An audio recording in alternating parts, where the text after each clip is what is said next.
નમસ્કાર, હું છું પ્રિયા અને તમે જોઈ રહ્યા છો જનતા કી જાણકારી ન્યૂઝ। નજર કરીએ આજના સમાચાર ઉપર। દેવભૂમિ દ્વારકાના ઓખા નગરપાલિકા દ્વારા ઓખા, સૂરજ કરાડી, આરમઢા અને બેટ દ્વારકા વિસ્તારમાં સરકારીમાંથી મળેલ વિવિધ ગ્રાન્ટમાંથી કરવામાં આવેલ અંદાજિત ₹27 કરોડ 50 લાખના વિકાસ કાર્યોનું આજરોજ દ્વારકાના સ્થાનીય ધારાસભ્ય પબુભા માણેકના વરદ હસ્તે લોકાર્પણ કરવામાં આવ્યું હતું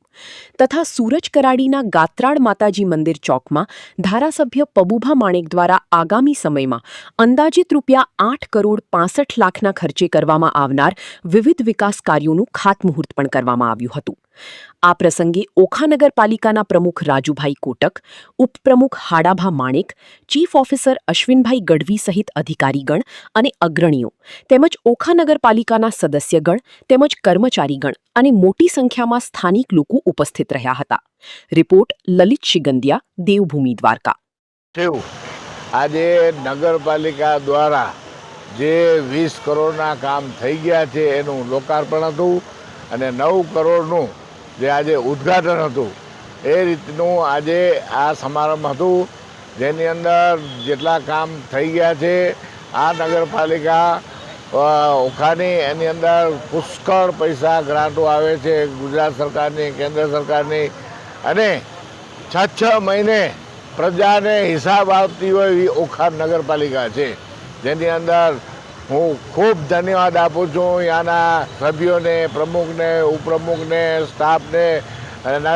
ચીફ ઓફિસરને। કારણ કે ઘણી વખત એવું બને છે કે સૂઝબૂઝ ન હોય અથવા તો અંદરોઅંદરની ખેતતાણની અંદર કામ થતા ન હોય, ગ્રાન્ટો પાછું જતી હોય, પરંતુ ઓખા નગરપાલિકાની અંદર જેટલા બી ગ્રાન્ટો આવે છે પૂરેપૂરી વપરાય છે અને જે જરૂરિયાત છે, જે પ્રજાને જોઈએ છીએ એ વ્યવસ્થિત રીતે અને સારી ક્વોલિટીમાં કામ થાય છે। શિવ દ્વારા એના 4 વિસ્તારો બેટ દ્વારકા, ઓખા, આરમબડા અને સૂરજ કરાડીની અંદર રાજ્ય સરકારની વિવિધ યોજના જેવી કે મુખ્યમંત્રી શહેરી વિકાસ યોજના, 15મું નાણાં પંચ, સ્વચ્છ ભારત મિશન એના હેઠળ કામો લઈ અને જે વિવિધ કામો કરવામાં આવ્યા જેવા કે સીસી રોડ, વિવિધ સાધનોની ભેટ, અંદાજે 27 કરોડના કામોનું લોકાર્પણ થયું અને 8 કરોડના કામોનું આજરોજ ખાતમુહૂર્ત આપણા લોકલાડીલા ધારાસભ્ય માનનીય શ્રી પબુભા વિરમભા માણેક સાહેબ દ્વારા કરવામાં આવ્યું છે અને આગામી દિવસોમાં પણ નગરપાલિકા દ્વારા વિવિધ આયોજનો કરી અને વિકાસના જે કાર્યો છે એ ચાલુ કરવામાં આવશે।